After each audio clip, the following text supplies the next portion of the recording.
Hello दोस्तों, welcome back to my channel. तो आज हम एक्सप्लेन करने वाले हैं एक न्यू ड्रामा को। तो चलिए बिना किसी देर के कहानी का शुरू करते हैं। कहानी की शुरुआत में दिखाया जाता है हर तरफ वॉर चल रही होती है और ये हमारा सेकंड मेन लीड है जिसका नाम गाओलिंग होता है। दिखाया जाता है इसके आंखों के सामने इसके भाई जिसका नाम गाओशियन होता है, वो भी एक सोल्जर होता है, पर वॉर के दौरान उसकी मौत हो जाती है। और तभी यहाँ गाओलिंग की आंखें खुलती है। वो देखता है वो तो रेलवे स्टेशन पे ट्रेन में होता है। यहाँ पता चलता है कि वो बात 4 साल पुरानी है। वॉर के दौरान उसके भाई की मौत हो गई थी। वो अपने भाई को बहुत ही मिस करने लगता है। कहता है तुम्हें मुझसे दूर गए 4 साल हो चुके हैं, मैं तुम्हें बहुत ही याद करता हूँ। हमारी फैमिली में कोई नहीं बचा तो मैं ऑर्फन रह गया हूँ। और यहाँ पता चलता है कि वो न्यूली आर्मी में ज्वाइन हुआ है। तभी वो बाहर देखता है एक लड़की को जो कि इधर उधर भाग रही होती है। वो किसी को ढूंढ रही होती है। और अब हमारे मेन लीड को दिखाया जाता है, उसका नाम गुएई है। इस लड़की की नजर जैसे उस पे पड़ती है के पास आ जाती है। लेटर पढ़ रहा होता है, हाथों से लेटर छीनने लगती है। गुएई उसका हाथ पकड़ लेता है। यहाँ पता चलता है कि इस लड़की का नाम हावेंग है। वो गुएई को धक्का देते हुए कहती है, बहुत ही बुरे हो, तुमने कभी भी मुझसे प्यार नहीं किया। सारे लोग इन दोनों की तरफ ही देख रहे होते हैं। गुएई हावेंग को कहता है, मैंने हमेशा तुम्हें अपनी बहन माना है। हावेंग कहती है, पर मैं तुम्हारी बहन नहीं बनना चाहती। यहाँ पता चलता है कि दोनों चाइल्डहुड फ्रेंड्स हैं। हावेंग बचपन से ही गुएई को पसंद करती है। हावेंग कहती है, ठीक है, तुम अगर मुझसे प्यार नहीं करते कोई बात नहीं। यहाँ उसका हाथ पकड़ती है, कहती है तुम्हें मेरे साथ घर चलना होगा, तुम एक सोल्जर नहीं बन सकते। गुएई कहता है, पागल मत बनो, यही मेरी किस्मत है कि मैं एक सोल्जर बनूं। वो उसे प्यार से समझाता है कि आर्मी में जाना ही उसके बचपन का सपना रहा है। हावेंग नहीं चाहती कि गुएई एक सोल्जर बने। अगर वो आर्मी में जाता है तो उसकी जान खतरे में रहेगी। अब यहाँ पे बाकी सोल्जर्स आर्मी सॉन्ग गाने लगते हैं। कहते हैं आर्मी में जाना तो प्राउड की बात होती है। गाओलिंग भी इन दोनों को देख रहा होता है। अब हावेंग गुएई को कहती है, ठीक है, मैं तुम्हारी बात मान लेती हूँ। उसे हक करती है। यहाँ उसे बहुत ही दुख होता है। गुएई उससे दूर हो जाएगा, उसके सोल्जर पे बाइट भी करती है। पर गुएई उसे कहता है, तुम मुझे ऐसे नहीं रोक सकती हो। यहाँ देखते हैं कि गुएई को भी उसकी फिक्र होती है। अब सीन चेंज होता है, सारे सोल्जर्स ट्रेन में होते हैं। यहाँ कुछ सोल्जर्स के बीच एक बात को लेकर बहस होने लगती है। यहाँ पर गाओलिंग की एंट्री होती है। उसके कपड़ों को देखकर पता चलता है कि वो तो एक सीनियर ऑफिसर है। सारे सोल्जर्स डर जाते हैं, उसकी बात मानने लगते हैं। यहाँ गाओलिंग इन सबको डराता है, कहता है तुम लोग यहाँ सोल्जर बनने आए हो या फिर एक दूसरे से ही फाइट करने के लिए। पर गुएई को गाओलिंग थोड़ा अजीब सा ही लगता है। गाओलिंग पहले इन दोनों सोल्जर्स को डांटता है और अब जिसने लड़ाई शुरू की थी उसे पनिशमेंट दे देता है पुशअप करने की। फिर जब गाओलिंग गुएई को आराम से बैठे देखता है, कहता है, क्या तुम नहीं जानते कि सीनियर्स को कैसे ग्रीट किया जाता है, चलो खड़े हो जाओ। गुएई खड़ा तो हो जाता है, उसकी तरफ गुस्से से घूर रहा होता है। गाओलिंग कहता है, चलो आज तुम्हें भी पनिशमेंट दी जाती है सीनियर के साथ बदतमीजी करने के लिए, तुम भी पुशअप करो। गुएई कहता है, मैंने कुछ गलत किया ही नहीं, भला मैं पनिशमेंट क्यों लूं। और यहाँ बाकी के सोल्जर्स गाओलिंग को सपोर्ट कर रहे होते हैं। गुएई को कहते हैं कि उसे पुशअप करना ही होगा। और अब देखते हैं कि इन दोनों में शर्त लगती है, जो भी जीतेगा उसे दूसरे की बात माननी होगी। यहाँ गाओलिंग कहता है, अगर मैं जीत गया तुम्हें वो जो लड़की तुम्हारे साथ थी, मेरी गर्लफ्रेंड, उसके साथ वापस लौटना होगा आर्मी को छोड़कर। गुएई कहता है कि ऐसा हो ही नहीं सकता, मैं बचपन से एक सोल्जर बनना चाहता हूँ, मुझे कोई नहीं रोक सकता। जैसे ही गाओलिंग अपनी कैप नीचे रखता है, उसे देख कर तो गुएई स्माइल कर रहा होता है क्योंकि पे किसी और सोल्जर का नाम होता है। और यहाँ गेम शुरू हो जाती है। यहाँ पर एक आदमी की एंट्री होती है जो कि चीफ होते हैं। उन्हें देखकर तो गाओलिंग डर जाता है। यहाँ पता चलता है गाओलिंग बाकी लोगों की तरह एक सोल्जर है। उसने यहाँ चीफ की ड्रेस चुरा ली होती है। उसे पहनकर सब लोगों पे रौब झाड़ रहा होता है। अब चीफ गाओलिंग को कहता है, तुम्हारी हिम्मत कैसे हुई मेरे कपड़े चुराने की। ये सुनकर तो सारे लोग हैरान हो जाते हैं। गुएई स्माइल कर रहा होता है, उसे तो ये पहले से ही पता था। सीनियर कहता है, जल्दी से मेरे यूनिफॉर्म वापस करो। और इधर देखते हैं कि पनिशमेंट के तौर पे गाओलिंग को उल्टा लटका दिया गया होता है। और अब बाकी सोल्जर्स उसके मजे ले रहे होते हैं। कहते हैं, तुमने तो कहा था कि तुम सीनियर ऑफिसर हो, तुम्हें तो सजा मिल गई। तो यहाँ गाओलिंग कहता है, देखो मैं बहुत ही इनोसेंट हूँ, मैं तो बस आप लोगों के साथ मजाक कर रहा था। और तभी यहाँ पर चीफ आ जाते हैं। वो गुएई को कहता है, तुमने गाओलिंग की बात क्यों नहीं मानी थी, उससे शर्त क्यों लगा रहे थे। गुएई कहता है, क्योंकि मुझे पता था कि वो रियल चीफ नहीं है, सब पे बस रौब झाड़ रहा था। चीफ उसके स्मार्टनेस को देखकर उसकी तारीफ करते हैं। कहते हैं, तुम फ्यूचर में बहुत आगे तक जाओगे।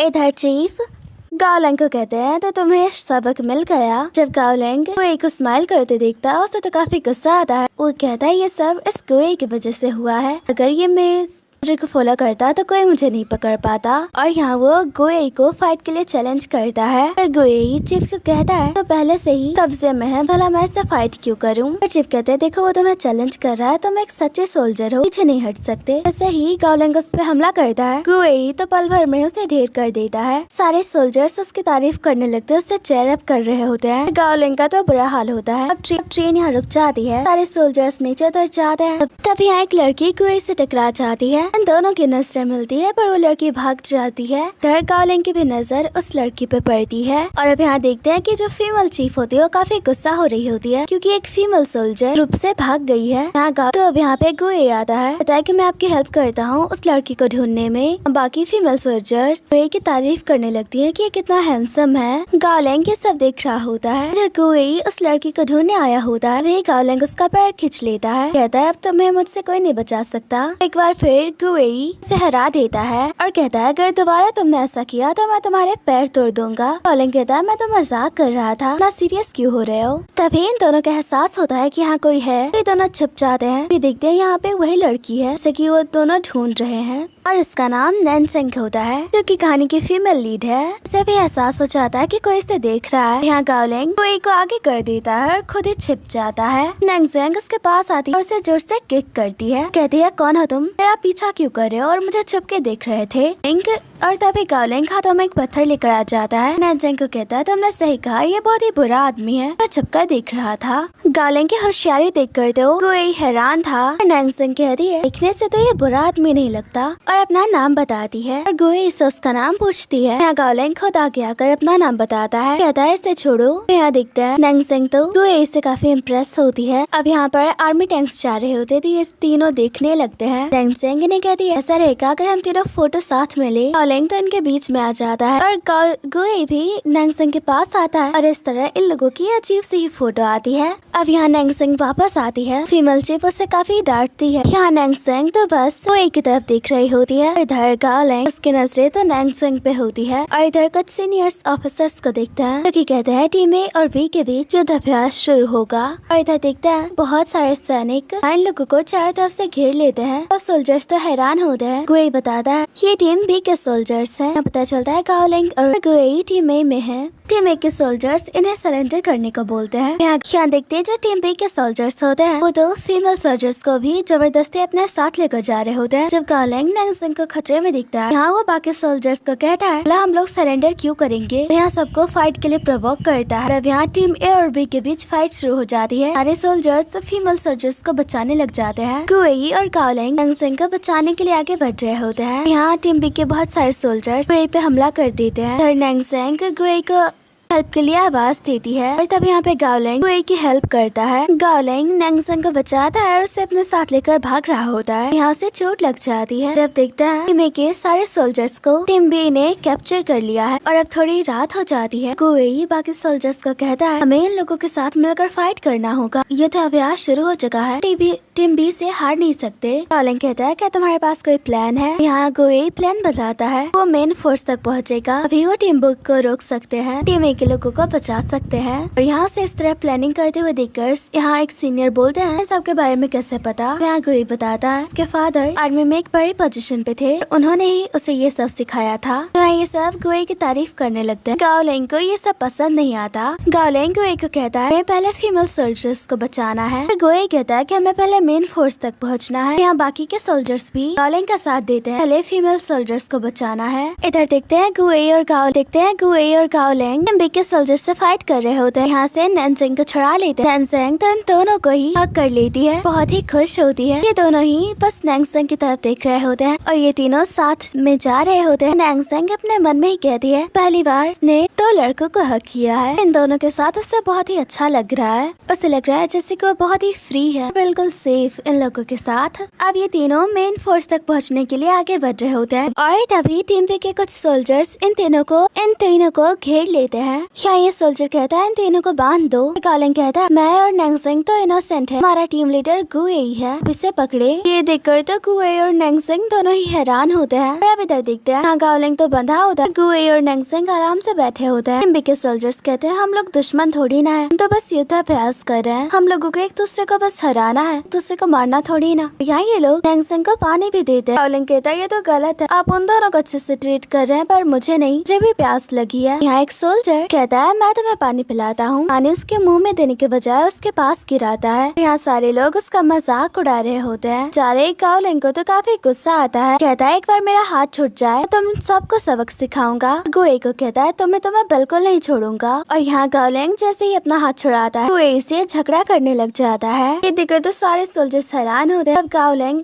अपने हाथों में एक बंदूक भी ले लेता है, टीम बी के सोल्जर की तरफ तान देता है। यहाँ वो सोल्जर दिखाता है बुलेट्स तो उसके पास है, कहता है तुम बहुत ही बेवकूफ हो, तुम हमसे नहीं जीत सकते। दोबारा गाओलिंग को बांधने लगता है। यहाँ गाओलिंग बॉम्ब अपने हाथों में ले लेता है। देखकर तो सारे लोग हैरान हो जाते हैं। गाओलिंग को तो पता भी नहीं कि ये क्या है। सब लोग यहाँ से भागने लगते हैं, नीचे झुक जाते हैं। इस बॉम्ब के ब्लास्ट होने से बहुत बड़ा धमाका होता है। गाओलिंग तो पूरी तरह से शॉक होता है। ये सोल्जर्स तो इन तीनों से परेशान हो जाते हैं, तुम तीनों यहाँ से भाग जाओ, तुम दोनों को बेवकूफियों को और बर्दाश्त नहीं कर सकता। और ये तीनों यहाँ से भाग जाते हैं। नैंगसेंग गुए को कहती है तुम्हारे हाथों पे तो चोट लगी हुई है, क्या तुम ठीक हो? गुए कहता है मैं ठीक हूँ, एक बार गाओलिंग से पूछना चाहिए कि वो कैसा है। अब ये दोनों देखते हैं गाओलिंग के ईयर से खून बह रहा होता है। गाओलिंग कहता है मुझे कुछ नहीं हुआ है। ये दोनों जबरदस्ती उसे पकड़कर उसे देख रहे होते हैं। गाओलिंग बहुत ही गुस्सा होता है। नैंगसेंग कहती है गुए को बस तुम्हारी फिक्र है। और यहाँ गुए गाओलिंग को कहता है हमने अभी जिस बॉम्ब को ब्लास्ट किया था ये उसी की वजह से हुआ है, तुम्हें ठीक होने में कम से कम 10-20 दिन का तो टाइम लगेगा ही।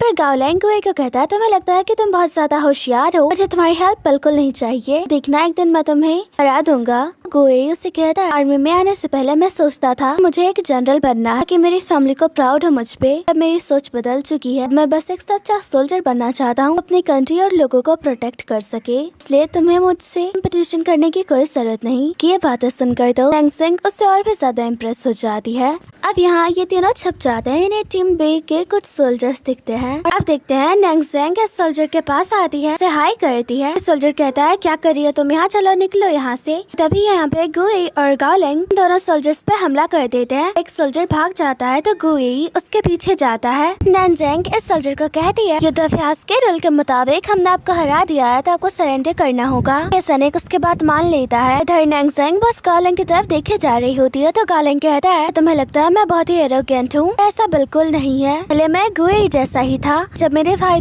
की मौत हो गई युद्ध के दौरान तो मुझे बहुत ही दुख हुआ और फिर मैंने उसके पास रहने के लिए आर्मी ज्वाइन कर ली। मेरा इस दुनिया में कोई नहीं है, इसलिए मैं थोड़ा एरोगेंट हो गया हूँ। अब इन दोनों सोल्जर को बांध देते हैं। यहाँ पे गाओलिंग के रखे सामान को तोड़ रहा होता है। सोल्जर कहता है ऐसा मत करो, इससे तुम खतरे में आ जाओगे, हमें भी खतरा होगा। गाओलिंग उनकी कोई बात नहीं मानता। गुए उसे रुकने को कह देता है। गुए कहता है हम आपको परेशान नहीं करना चाहते और इन सबसे इनकी ड्रेसेस मांगता है और इन्हें चाने को देता है। गाओलिंग और नैंगसेंग को तो बड़ा मजा आ रहा होता है। ये सोल्जर जाते हुए कहता है अगर तुम लोग मुझे दोबारा मिल गए मैं इसका बदला जरूर लूंगा। नैंगसेंग गुए के साथ बैठ जाती है, उसे टाइटली पकड़कर बाइक पे और गाओलिंग को नीचे वाले सीट पे बैठने को कहती है। गाओलिंग को तो ये देखकर अच्छा नहीं लगता। वो नैंगसेंग को नीचे वाले सीट पे बिठा देता और कहता है ये तुम्हारे लिए अच्छा है। खुद ही गुए के साथ बैठ जाता है, उसे बहुत ही टाइटली पकड़े होता है। ये देखकर तो नैंगसेंग और गुए दोनों ही हैरान होते हैं। गुए कहता है थोड़ा धीरे पकड़ो। गाओलिंग कहता है अगर मैं गिर गया तो। और अब ये तीनों आगे बढ़ रहे होते हैं। इन्हें रास्ते में कुछ सोल्जर्स भी दिखते हैं और अब अचानक से गाओलिंग को वॉमिट होने लगती है। नैंगसेंग और गुए उनकी हेल्प करते हैं और तभी यहाँ भी टीम बी के बहुत सारे सैनिक इन लोगों को घेर लेते हैं, पर इन लोगों ने भी तो टीम बी के ही कपड़े पहने होते हैं। कोई कहता है हम भी टीम बी के ही मेंबर हैं, हम आपके साथ हैं। ये सोल्जर्स उसका यकीन नहीं करना चाहते। यहाँ कोई कहता है मैं आपको कुछ प्लान्स बताऊंगा जिससे कि आपको यकीन हो जाएगा कि हम आपके साथ हैं। उसकी प्लानिंग स्किल देखकर तो टीम बी के जो मेंबर्स होते हैं वो भी हैरान होते हैं, पर कहते हैं जब तक हमें यकीन नहीं हो जाता कि तुम टीम बी के मेंबर हो तब तक तुम तीनों को यहाँ कैद होके रहना होगा। पर एक सोल्जर देखता है नैंगसेंग अकेली होती है और इधर देखते हैं कि दोनों तो वहाँ से बाहर भाग आए होते हैं। इन दोनों को अब मेन फोर्स तक पहुँचना है और तभी यहाँ इन्हें एक सैनिक मिलता है जिसने की टीम ए के कपड़े पहने होते हैं। वो इन दोनों पे हमला करना चाहता है। गाओलिंग और गुए कहते हैं बी टीम ए के ही है, हमने बस खुद को बचाने के लिए टीम बी के कपड़े पहन लिए हैं। वो आदमी तो उस पर यकीन कर लेता है। अब यहाँ इन दोनों को शक होने लगता है। ये सोल्जर वाकई में टीम ए का है या किसी और का। पर तभी ये लोग कुछ सोल्जर्स को आते देखते हैं तो ये तीनों छुप जाते हैं। यहाँ पे गाओलिंग और वो सोल्जर नीचे गिरने लगता है। गुए भी उन्हें बचाने के लिए जाता है। यहाँ सोल्जर के पास एक गन होती है जो कि गाओलिंग ले लेता है। वो सोल्जर घायल होता है तो गुए उसे अपने साथ लेकर आगे बढ़ता है। तब तक यहाँ टीम बी के बाकी सोल्जर्स आ जाते हैं क्योंकि गाओलिंग को सरेंडर करने को कहते हैं। गाओलिंग के हाथों गन से फायर हो जाता है तो दिखता है फायर किसी चीज को इंडिकेट कर रहा होता है और अब इन सबको ये सैनिक घेर लेते हैं। यहाँ पता चलता है जो घायल सोल्जर होता है भी टीम बी का ही मेंबर है, डिवीजन कमांडर होता है। ये जानकर तो गुए और गाओलिंग हैरान होते हैं। ये डिवीजन कमांडर कहता है मुझे तो पहले से ही पता था कि तुम दोनों टीम ए के मेंबर हो, कि अगर टीम बी के होते तुम लोग मुझे पहचानते। और इन दोनों को दोबारा पकड़ लिया जाता है। वे बाकी फीमेल सोल्जर्स के साथ नैंगसंग भी वापस आ जाती है। गुए नैंगसंग से इलाज करवाने के बहाने पाइप लेता है, उसे अपने पॉकेट में छुपा लेता है। इधर गाओलिंग को काफी चोट लगी होती है, वो उसकी पट्टी करती है। नैंगसंग को इतने करीब देखकर गाओलिंग को तो बड़ा ही अच्छा लग रहा होता है। और यहाँ गुए इधर सबको ट्रेन की मरम्मत का काम दिया जाता है। यहाँ ट्रेन की बनावट देखकर गुए को पता चलता है टीम बी के सोल्जर्स ट्रेन के जरिए वेपन्स स्मगल कर रहे हैं। और यहाँ वो गाओलिंग को बताता है हर हाल में इस ट्रेन को जाने से रोकना होगा। गाओलिंग कहता है मैं एक ब्लास्ट कर देते हैं। गुए कहता है ऐसा करने से तो बहुत सारे लोग घायल हो जाएंगे, मैं बस कुछ ऐसा करना है वो ट्रेन को यहाँ से लेकर ना जा पाए। जब यहाँ रात होती है दोनों चुपके से बाहर निकल जाते हैं। ये दोनों मिलकर बम बनाते हैं और पटरियों पर उसका ब्लास्ट करते हैं, जिससे कि अब ये ट्रेन आगे नहीं जा पाएगी। गाओलिंग बहुत ही खुश होता है, कहता है भाई मैंने पहली बार आर्मी में रहकर कुछ अच्छा काम किया है, मुझे यकीन है कि आप इससे खुश होंगे। और इन दोनों को पकड़ लिया जाता है। रेजिमेंट के सीनियर ऑफिसर्स को ये बात पता चल जाती है और यहाँ पता चलता है वो जो गन फायर था वो युद्धाभ्यास को रुकने का सिंबल था। यहाँ टीम ए के सोल्जर्स आ जाते हैं क्योंकि गुए और गाओलिंग को छोड़ने को कहते हैं। लोग यहाँ बहुत एंजॉय करते हैं। अब गुए और गाओलिंग को ऊपर उछाल रहे होते हैं क्योंकि टीम ए का भी अच्छा परफॉर्मेंस रहा युद्धाभ्यास के दौरान, वो भी सिर्फ गाओलिंग और गुए की वजह से। इधर नेक्स्ट डे सीनियर गाओलिंग और गुए को बुलाता है, उसे कहते हैं तुमने जो बम ब्लास्ट किया था उसकी वजह से रेजिमेंट से ऑर्डर आया है कि तुम दोनों को आर्मी से निकाल दिया जाए। सुनकर तो दोनों शॉक हो जाते हैं। गाओलिंग कहता है आप ऐसा कैसे कर सकते हैं, मैं तो बस अपने टीम को जिताने के लिए ऐसा किया था। गुए भी बहुत ही दुखी होता है, कहता है वो किसी भी हाल में आर्मी को नहीं छोड़ सकता। यहाँ सीनियर कहते हैं अब मैं इसमें कुछ नहीं कर सकता, ऊपर से ऑर्डर आया है, तुम दोनों को आर्मी से निकाल दिया गया है, 2-3 दिनों में तुम्हें रेजिग्नेशन लेटर मिल जाएगा। गाओलिंग के आगे किसी से बात नहीं करता, बस सो जाता है। गुए कहता है उसे डिवीजन कमांडर से मिलना है, उसे अंदर नहीं जाने दिया जाता। ऑफिस के बाहर खड़ा हो जाता है। सब लोग देखकर काफी हैरान होते हैं। गुए पिछले 8 घंटों से ऐसे ही खड़ा होता है तो उसकी तबीयत भी खराब होने लगती है और वो बेहोश हो जाता है। पर यहाँ गुए के सीनियर से काफी डांट रहे होते हैं, कहते हैं अगर तुमने दोबारा ऐसा कुछ किया तो तुम्हारे लिए अच्छा नहीं होगा। गाओलिंग के सारे दोस्त उसे कहते हैं हम तुम्हें बहुत ही मिस करेंगे। गाओलिंग उसके सामने तो स्माइल कर रहा होता है और वो अंदर से बहुत ही दुखी होता है। यहाँ वो पानी के अंदर कूद जाता है और कहता है भाई मुझे माफ कर देना, मेरी गलती की वजह से मुझे आर्मी से निकाल दिया गया, अब मैं आपके पास आना चाहता हूँ। यहाँ एक ओल्ड मैन उसे बाहर निकाल लेता है, वो भी एक सोल्जर ही होता है। जब गाओलिंग उन्हें सारी बात बताता है, ओल्ड मैन कहते हैं वो अगर तुम्हें आर्मी से निकाल दिया गया अपने घर वापस जाओ, एक अच्छी लाइफ जीना। गाओलिंग कहता है मेरा कोई घर नहीं। यहाँ पता चलता है गाओलिंग एक ऑर्फन था, उसके छोटे भाई ने उसे अडॉप्ट किया था। उसका भाई उससे बहुत ही प्यार करता था। उसके भाई ने आर्मी ज्वाइन कर ली थी, वो घर पे अकेला रहता था, अपने भाई को बहुत ही मिस करता था। फिर अचानक से उसे पता चला कि उसके भाई की मौत हो गई है युद्ध के दौरान। अपने भाई की तरह बनना चाहता था, इसलिए उसने आर्मी ज्वाइन कर ली। जब यहाँ आर्मी में आया, यहाँ बहुत सारे लोग थे, उसके साथ खाते पीते हंसी बातें करते, तो लगा कि उसे एक नई फैमिली मिल गई। पर अब तो उसे आर्मी से भी निकाल दिया गया, पूरी तरह से निराश हो चुका है। और ये ओल्ड मैन कहते हैं हमारे भाई ने तो war के दौरान अपनी जान दी अपने देश को बचाते हुए, तो हम इतने मामूली से बात से हार नहीं मान सकते, हमें आगे बढ़ना होगा। यहाँ गुए और गाओलिंग का बताया जाता है कि उन्हें आर्मी में वापस ले लिया गया है, इससे वो दोनों बहुत ही खुश हो जाते हैं। और यहाँ इन लोगों की ट्रेनिंग शुरू हो जाती है कि बहुत ही डिफिकल्ट होती है। सारे सोल्जर्स खाना खा रहे होते हैं। नैंगसंग बस गुए की तरफ देख रही होती है, गाओलिंग बस नैंगसंग को।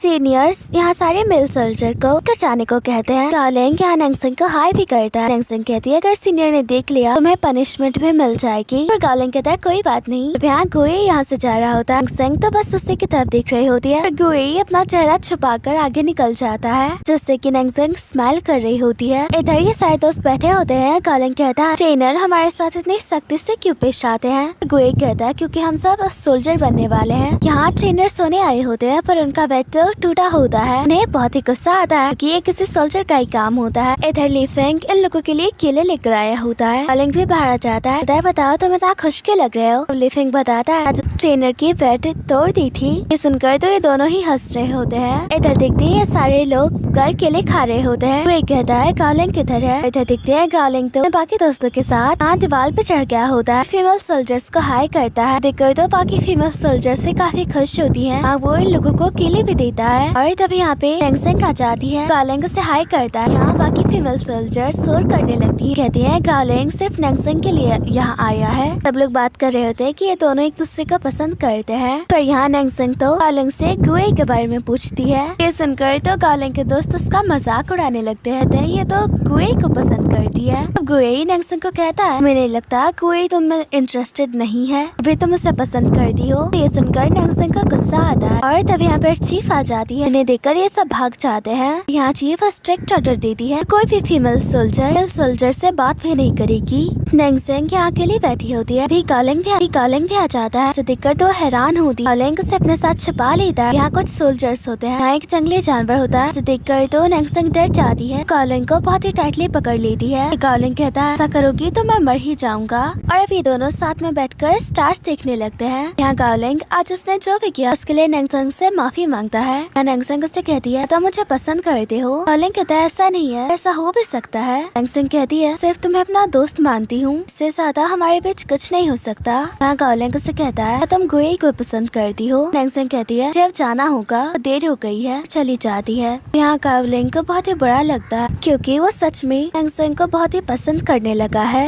इधर सीनियर सारे लोगों के जूते चेक कर रहे होते हैं। उन्हें खबर मिली थी कोई सोल्जर मिल्क कैंप में घुस गया था। यहाँ वो देखते हैं गार्लिंग ने अपने जूते को वॉश किया होता है। बोलते हैं ऐसा तुमने क्यों किया। गार्लिंग कहता है क्योंकि मेरे जूते कीचड़ में चले गए थे। यहाँ सबको गार्लिंग पे शक होता है। इधर गार्लिंग नैंगसेंग से मिलने आया होता है। नैंगसेंग की दोस्त मैं उससे कहती है ऐसा करके मुझसे परेशान कर रहे हो। इधर देखते हैं लुफेंग बहुत ही घायल होता है। उसे सीनियर्स ने पनिश किया होता है। उसे बताने क्यों कह रहे थे गार्लिंग फीमेल कैंप में गया था या नहीं, उसने कुछ नहीं बोला। और जब गार्लिंग को पता चलता है फिंग ने बस उसके लिए इतनी चोटी खाई है, वो उससे माफी मांगता है, उससे थैंक्स भी करता है। लुफेंग उससे कहता है मुझे तुम्हारी वॉच चाहिए, पर गार्लिंग उसके बात नहीं मानता। और इधर देखते हैं कि लुफेंग गार्लिंग को एक नई वॉच दे रहा था कि लास्ट नाइट ने गार्लिंग की वॉच चुरा ली थी। उसका हाथ टूट भी गई थी। गार्लिंग कहता है गुए ने कहा तुम मुझे माफ कर दोगे। यहाँ गार्लिंग उससे बहुत ही गुस्सा होता है कि वो वॉच उसके भाई की थी, के पास आखिरी निशानी है जो कि अब टूट गई है। गुए पे भी बहुत चिल्लाता है, कहता है तुम दोनों ने मिलकर ऐसा किया। यहाँ गुए भी आ जाता है, कहता है ये एक वॉच ही तो है, फिंग ने तो तुम्हारे लिए मार भी खाई थी, मुझसे माफ नहीं कर सकते। यहाँ गार्लिंग उसे एक जोर का पंच करता है, कहता है मेरे मामलों से दूर रहो, तुम नहीं जानते वो वॉच मेरे लिए कितने मायने रखती है। यहाँ गार्लिंग बताता है वो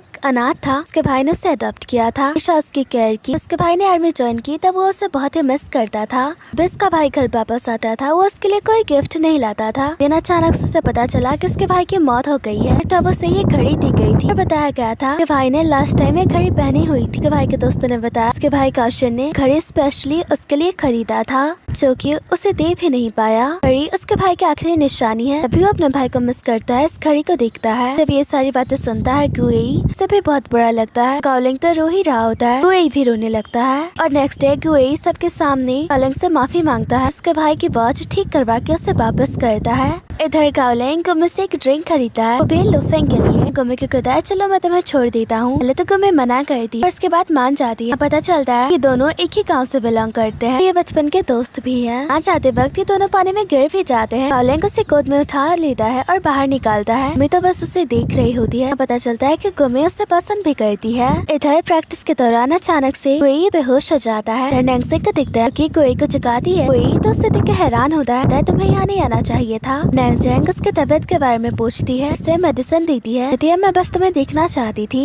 इसे सुनकर तो कोई हैरान था। यहाँ पर सीनियर आ जाते हैं जो कि नैंगसेंग को देख भी लेते हैं, बाहर आने को कहते हैं। नैंगसेंग कहती है मेरा काम तो हो गया, यहाँ से भाग जाती है। इधर नैंगसेंग तो काफी घबराई होती है, किसी को पता न चल जाए कि वो गुई से मिलने गई थी। यहाँ गुम्मी भी काफी नर्वस होती है, से गार्लिंग के साथ बहुत ही अच्छा लग रहा था। इधर गार्लिंग देखता है गुई की तबीयत खराब है तो उसे गुदगुदी करता है, कहता है ये नाटक बंद करो। बाकी दोस्त कहते हैं गुई को परेशान मत कर, करो। और देखते हैं गुई नैंगसेंग का दिया हुआ रुमाल बार बार देख रहा होता है, उससे स्मेल भी कर रहा होता है। वो यहाँ बस नैंगसेंग के बारे में ही सोचे जा रहा होता है और अब उसे एहसास होता है कि वो नैंगसेंग को पसंद करने लगा है और वो तय करता है वो नैंगसेंग को अपने दिल की फीलिंग्स बता देगा। यहाँ वो नैंगसेंग की एक पेंटिंग भी बनाता है। यहाँ इन लोगों की परेड चलती है। रात सेलिब्रेशन डे होता है। नैंगसेंग यहाँ डांस भी करती है। सब लोग बहुत ही खुश होते हैं और इधर गाओलिंग को देखते हैं जैसे कि टास्क मिला होता है सीनियर के लिए खाना बनाने को। इधर देखते हैं गुई सॉन्ग गाता है और वो बस नैंगसेंग की तरफ देख रहा होता है। इधर बाहर से गाओलिंग ये सब देख लेता है।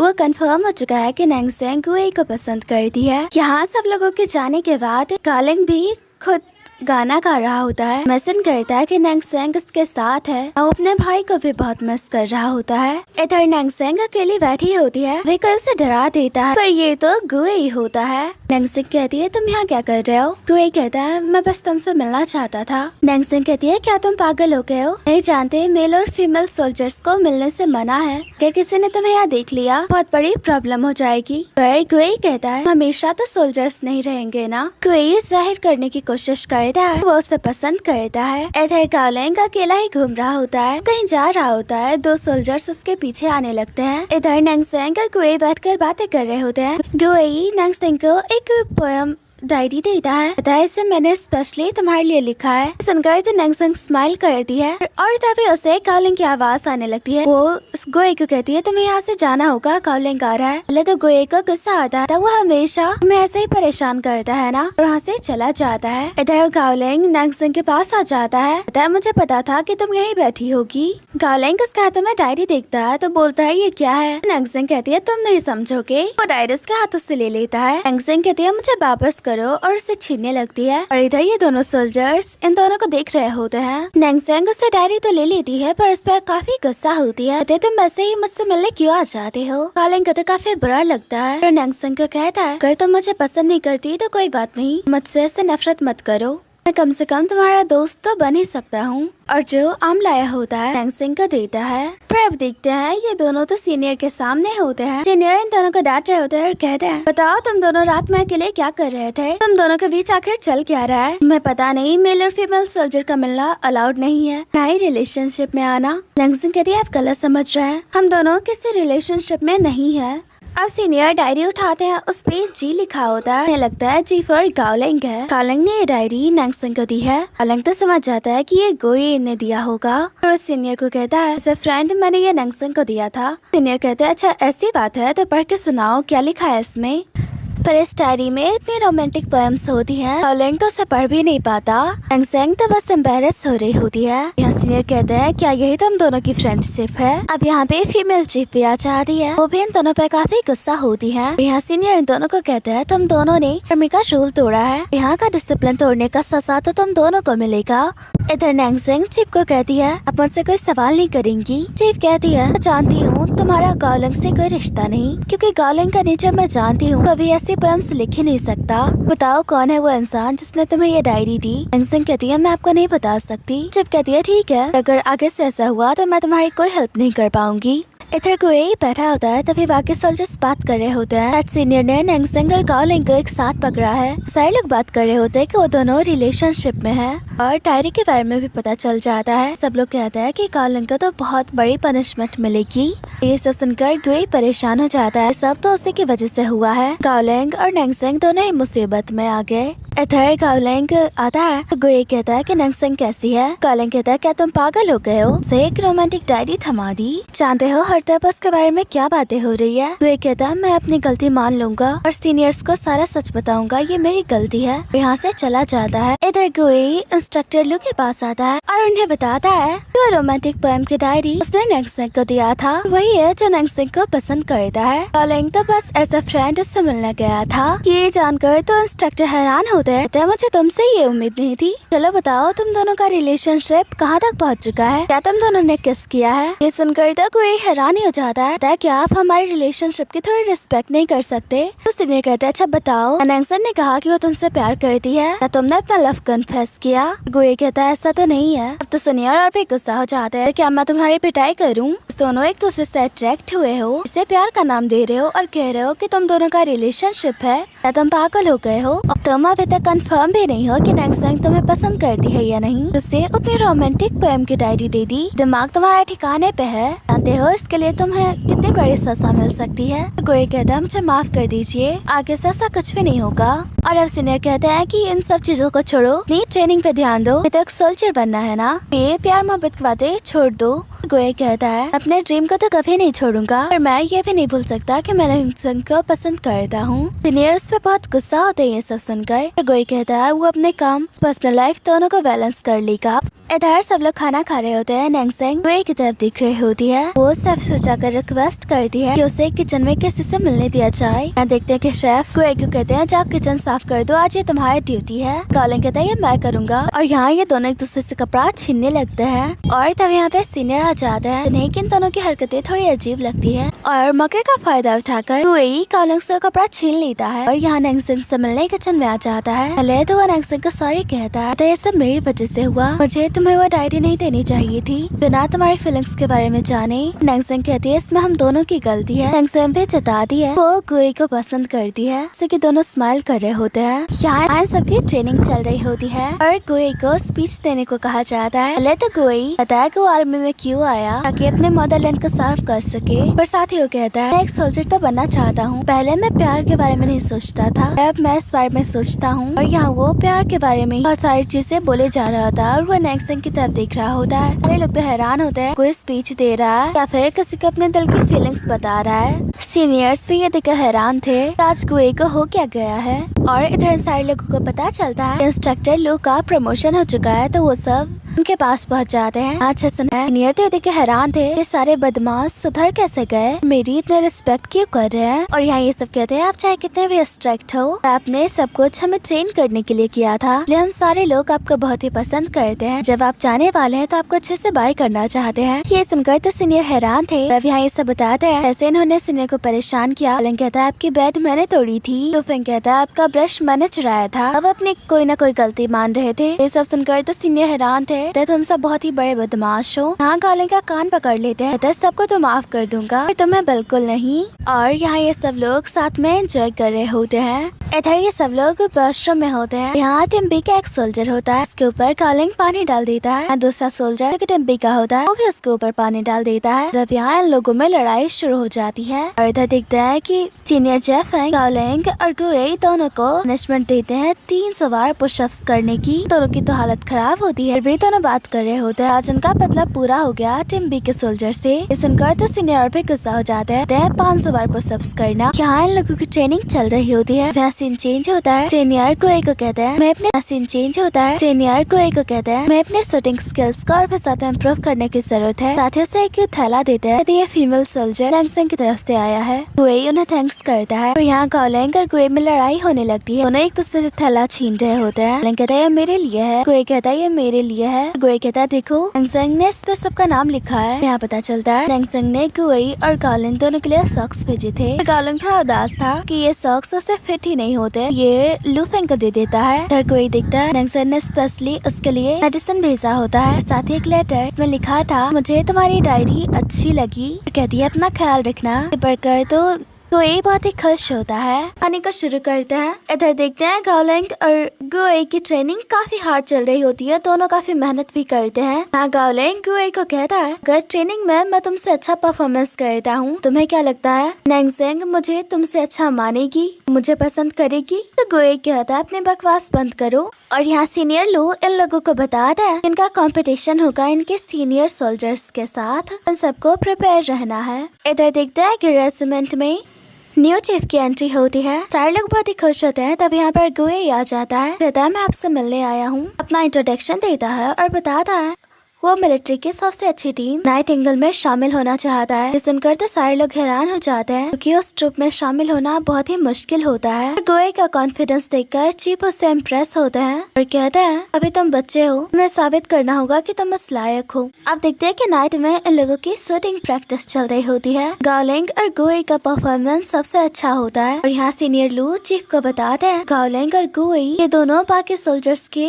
मुकाबले काफी ज्यादा मेहनत कर रहे हैं अपनी ट्रेनिंग पे। यहाँ गुई और गालिंग के पॉइंट्स सबसे हाईएस्ट होते हैं। फिर भी चीफ गुई को कहता है तुम इस लायक नहीं कि तुम नाइटमेयर ट्रूप में शामिल हो सको, तुम्हें और भी हार्डवर्क की जरूरत है। इससे गुई थोड़ा निराश हो जाता है। इधर सीनियर जाओ फेंग गालिंग को कहता है तुम्हें और भी ज्यादा हार्डवर्क की जरूरत है क्योंकि यहाँ पे सीधा तुम्हारा कंपटीशन गुई के साथ हो रहा है। गुई तो काफी एक्सीलेंट है और हाल में उसका आर्मी के सबसे अच्छे रेजिमेंट में सिलेक्शन हो जाएगा और मैं चाहता हूँ कि उसकी जगह तुम्हारा सिलेक्शन हो क्योंकि गुई बहुत ही अच्छा है, उससे अगला मौका मिल सकता है पर तुम्हें आगे मौका नहीं मिलेगा। गालिंग उनके बातों को समझता है और कहता है मैं पूरी कोशिश करूंगा। यहाँ उन्हें थैंक्स करता है उनके सजेशन के लिए। यहाँ गालिंग अपने बड़े भाई को भी मिस करने लगता है। अगर आज उसका बड़ा भाई होता तो वो भी ऐसे ही उसे समझाता। अब इधर देखते हैं कि गालिंग और उसके दोस्तों की लड़ाई फिर से टीम बी के लोगों के साथ हो जाती है क्योंकि टीम बी के सोल्जर्स इन लोगों को लूजर्स कह रहे थे। यहाँ सीनियर इन लोगों को काफी डांटते हैं और गालिंग इन सबको कहता है हमने लड़कर कुछ भी गलत नहीं किया है। तभी यहाँ सीनियर लू आ जाते हैं क्योंकि इन सब पे चिल्लाने लगते हैं तो गुई कहता है काफी है, इन्होंने हमें इस काबिल नहीं बनाया हम नाइटमेयर टीम में शामिल हो पाए। अभी तो टीम बी के लोगों ने हमें लूजर्स कहा। गुई को तो ऐसे देखकर सारे लोग हैरान होते हैं। इससे पहले कभी भी उसने सीनियर के साथ बदतमीजी नहीं की थी। यहाँ तो सीनियर भी उसे कुछ नहीं बोलते।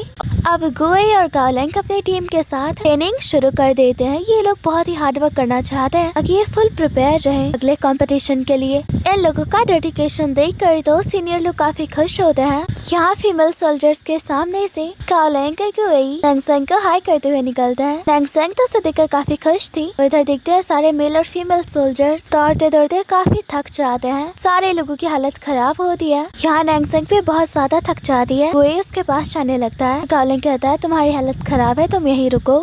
इधर देखते हैं सीनियर ने इन लोगों की ट्रेनिंग को और भी ज्यादा हार्ड कर दिया है। सबको बहुत भारी वेग उठाकर बहुत दूर अपने गोल तक पहुंचना है। सारे लोगों की हालत खराब होती है। कुछ लोग तो बीच रास्ते में ही हार मान लेते हैं। यहाँ गालिंग को भी कहा जाता है अगर वो चाहे तो रुक सकता है पर अगर कोई सोल्जर रुक जाएगा उसे कंपटीशन से निकाल दिया जाएगा। इसलिए गालिंग नहीं रुकता। इधर गुई की भी हालत खराब होती है पर वो गोल से थोड़ा सा ही पीछे होता है। वो भी किसी भी हाल में हार नहीं मानना चाहता। इधर गालिंग की भी तो हालत बहुत खराब होती है। सीनियर लू से कहते हैं अगर चाहो तो कंपटीशन छोड़ दो। गालिंग कहता है मैं एक सच्चा सोल्जर हूँ, कभी हार नहीं मानूंगा और आगे बढ़ जाता है। ये देखकर तो सीनियर खुश होते हैं। इधर गुई नैंगसेंग से मिलने जाने की प्लानिंग करता है। वो सेफ से उसकी साइकिल लेने आया था। उसे बताते हैं कि गालिंग तो पहले ही उनकी साइकिल लेकर गया। इधर रास्ते में गालिंग को देखते हैं वो भी नैंगसेंग से मिलने जा रहा होता है। गुई और गालिंग में तो कंपटीशन चल जाता है कि कौन पहले नैंगसेंग तक पहुंचेगा। पर गुई की गाड़ी खराब हो जाती है तो अब वो गालिंग को कहता है मुझे भी अपने साथ लेकर चलो। दरअसल इन्हें पता चला होता है कि आज नैंगसेंग का बर्थडे है तो ये दोनों उसे बेस्ट करना चाहते हैं पर गालिंग उसे अकेला ही छोड़ देता है। गालिंग जो कि बहुत ही बेसब्री से गुई का वेट कर रही थी गालिंग को देखती है तो ज्यादा खुश नहीं होती। देखकर गालिंग को थोड़ा बुरा लगता है। नैंगसेंग उससे गुई के बारे में पूछती है। गालिंग कहता है वो रास्ते में होगा। नैंगसेंग कहती है मैं उससे मिलने जा रही हूँ तो गालिंग कहता है चलो मैं तुम्हें छोड़ देता हूँ। पहले तो नैंगसेंग उसकी बात ही नहीं मानती पर गालिंग के बहुत मनाने के बाद उसके साथ साइकिल पे बैठ जाती है। यहाँ नैंगसेंग टॉम पे आई होती है, अपने एंसेस्टर्स के लिए प्रे करती है तो गालिंग कहता है आज तो तुम्हारा बर्थडे है ना, तुम यहाँ क्यों आई हो। नैंगसेंग कहती है मैंने इससे पहले अपना बर्थडे कभी नहीं मनाया। और यहाँ नैंगसेंग अपनी फैमिली के बारे में बताती है। कहती है उसके डैड उसके पास नहीं है। गालिंग कहता है क्या उनकी मौत हो गई। तो नैंगसेंग कहती है ऐसी बात नहीं है, मेरे डैड भी आर्मी में थे और वो मेरी मॉम को अकेला छोड़कर चले गए। उन्हें पता नहीं था कि मेरी मॉम प्रेग्नेंट है। मैंने आज तक अपने फादर का चेहरा नहीं देखा, बस उनका नाम जानती हूँ। गालिंग को नैंगसेंग के लिए बुरा लगता है। कहता मैं तुम्हारे साथ हूँ ना, तुम्हारा दोस्त, मैं हमेशा तुम्हें प्रोटेक्ट करूँगा। पर नैंगसेंग उसे कहती है मैं अपने डैड से सच में मिलना चाहती हूँ, नहीं जानती कि वो मुझसे मिलना चाहते हैं या नहीं। यहाँ ये दोनों साथ में घूमते हैं, बातें करते हैं, अच्छा टाइम स्पेंड करते हैं। गालिंग नैंगसेंग को एक बर्थडे गिफ्ट भी देता है। नैंगसेंग को नहीं लेना चाहती, वो नहीं चाहती कि गालिंग के दिल में उसके लिए कोई फीलिंग्स हो। तो गालिंग कहता है ऐसा फ्रेंड दे रहा हूँ रख लो। तो नैंगसेंग स्माइल करती है। इधर नैंगसेंग की फ्रेंड सीक्रेटली के पास गुई का लेटर लाई होती है। गुई ने नैंगसेंग को बर्थडे विश किया होता है, साथ ही लिखा होता है माफ कर देना तुमसे मिलने नहीं आ पाया, और उम्मीद है कि तुमने और गालिंग ने अपना बर्थडे एंजॉय किया होगा। मैं वादा करता हूँ कि जल्दी तुमसे मिलूंगा। पढ़कर नैंगसेंग स्माइल करती है और यहाँ नैंगसेंग इमेजिन करने लगती है गुई हाथों में फ्लावर लेके उसे बर्थडे विश कर रहा है और जल्दी रियलिटी जिंदगी में भी आ जाती है। आज अपने बर्थडे के दिन नैंगसेंग अपने फादर को बहुत ही मिस कर रही होती है। अब सीन चेंज होता है। गुई और बाकी सोल्जर मिलकर प्लानिंग करते हैं शिकार करने का। यहाँ ये लोग गड्ढा भी बनाते हैं। ये सारे लोग खाना एंजॉय कर रहे होते हैं। आज उन लोगों को खाने में मीट भी मिला होता है। पर इधर सीनियर लू गाओलिंग और गुई को डांट रहे होते हैं क्योंकि इन लोगों ने जिस जानवर का शिकार किया था उसका ओनर यहाँ शिकायत करने आया होता है। गाओलिंग कहता है हमें नहीं पता था वो कोई पेट एनिमल है, मुझे लगा वो जंगली जानवर है। पर सीनियर कहते हैं तुम्हारी गलती माफ नहीं की जाएगी, तुम दोनों को सजा मिलेगी। यहाँ गाओलिंग बिना पनिशमेंट के किसी डर के नए ख्यालों में खोया काफी खुश होता है। भी सीनियर आ जाते हैं और उसे डांटते हैं। कहते हैं जानते हो तुमने कितनी बड़ी गलती की है। गाओलिंग यहाँ पे सारी रिस्पॉन्सिबिलिटी खुद लेता है। सीनियर से कहते हैं सब में तो कोई भी तुम्हारे साथ था। उसने कहा कि तुमने और उसने मिलकर उस पिग का शिकार किया था। तुम इतने अच्छे क्यों बन रहे हो, सारी रिस्पॉन्सिबिलिटी खुद पे ले रहे हो। गाओलिंग को तो थोड़ा बुरा लगता है, फिर भी सीनियर को कहता है इसमें क्या हो गया, सच्ची कहा था गुई ने, मैंने अकेले ही शिकार किया था। इधर गुई भी बलक के रूम में होता है। दिखता है गाओलिंग बहुत ही अच्छा होता है। गाओलिंग उसे ब्लेम नहीं कर रहा। इधर ये सारे लोग खाना खा रहे होते हैं। अभी सीनियर लोग नैंगसेंग को यहाँ लेकर आते हैं क्योंकि ऑफिशियल काम से आई होती है। इसे देखकर तो गाओलिंग और गुई दोनों ही खुश होते हैं। अब यहाँ चीफ आते हैं। नैंगसेंग उन्हें अपना इंट्रोडक्शन देती है और यहाँ वो बस चीफ को देखे ही जा रही होती है। चीफ भी इस बात को नोटिस करते हैं।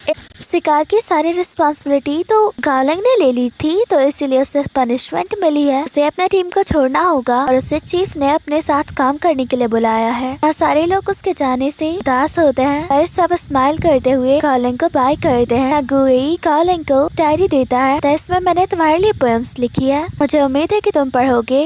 इधर गाओलिंग पहुँचता है। यहाँ नैंगसेंग होती है। उसे देखकर तो वो काफी खुश होता है। और जब नैंगसेंग को पता चलता है कि चीफ ने गाओलिंग को बुलाया है तो काफी हंस रही होती है। गाओलिंग कहता है बताओ क्या हुआ। वो नैंगसेंग कहती है अब तुम सिर्फ एक सोल्जर ही नहीं हो कि तुम्हें चीफ का सर्वेंट बनना होगा, तुम यहाँ एक पब्लिक सर्वेंट की तरह काम करोगे। गाओलिंग तो कुछ समझ ही नहीं पाता। अब यहाँ वो अपने रूम में होता है, तभी एक सीनियर से उसे चीफ के बारे में पता चलता है और यहाँ उसे सच पता चलता है नैंगसेंग के फादर कोई और नहीं बल्कि चीफ ही है। और अब वो तय करता है वो नैंगसेंग को उसके फादर से मिलाएगा। हाँ वो नैंगसेंग के पास फ्रूट लेकर आया होता है। नैंगसेंग को कहता है मैं तुम्हें कुछ बताना चाहता हूँ। कहता है मुझे पता चल गया कि तुम्हारे फादर कौन है, और उन्हें चीफ के बारे में बताता है। यहाँ नैंगसेंग तो खुश होने के बजाय उस पर बहुत ही गुस्सा होती है और यहाँ से भाग जाती है। ये देखकर तो गाओलिंग हैरान था इसे क्या हो गया, तो खुद ही अपने फादर से मिलना चाहती थी। और इसी के साथ ये एपिसोड खत्म हो जाता है। इसके नेक्स्ट एपिसोड को देखने के लिए हमारे चैनल को सब्सक्राइब कर ले और वीडियो को लाइक करना ना भूले। Thanks for watching. मिलते हैं नेक्स्ट वीडियो में। इसके आने वाले एपिसोड और भी ज्यादा इंटरेस्टिंग होने वाले हैं।